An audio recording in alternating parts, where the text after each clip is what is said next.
আবারও চলে এলাম একটি নতুন ভিডিও নিয়ে। আর এই ভিডিওটাতে কিন্তু মায়ের বিদায় পর্বটাই থাকবে। আর পুজোর ভিডিওটা কিন্তু আমি আগেই দিয়ে দিয়েছি, তো আগের ভিডিওটা যারা দেখোনি তারা কিন্তু এক্ষুনি দেখে নাও।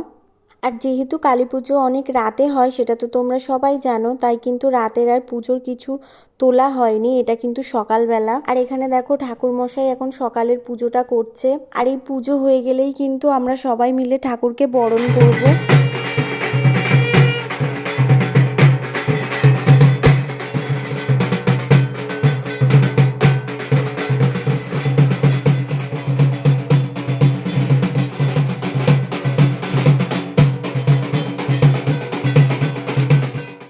সকাল সকাল দেখো ভোগের খাবার খাচ্ছে। তো কেমন হয়েছে ভোগটা খেতে? এই দেখো একটু কি কি খাচ্ছ। ও এইগুলো খেয়ে নিয়েছো?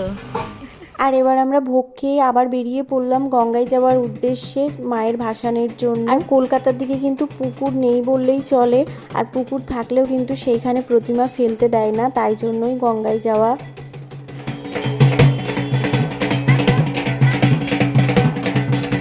আর দেখো গঙ্গার পাড়ে এসেও কিন্তু আবারও বরণ করে নিচ্ছে আমার দিদি। তো দেখো এক একজনের কিন্তু এক এক রকম নিয়ম আছে পুজোর। তো দিদিদের বাড়িতে যেরকম নিয়ম আছে ওরা কিন্তু সেই নিয়মটা ধরেই পুজোটা করলো। তারপর কিন্তু ওদের বাড়ির সবাই একে একে মাকে জড়িয়ে ধরেছিল, তাই আমিও একটু ধরলাম।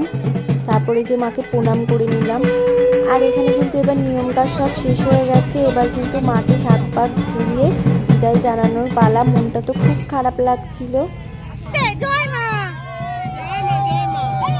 তো ভিডিওটা কেমন লাগলো জানিও, ভালো লাগলে একটা লাইক করে দিও আর আমার চ্যানেলটিকে সাবস্ক্রাইব করতে ভুলো না।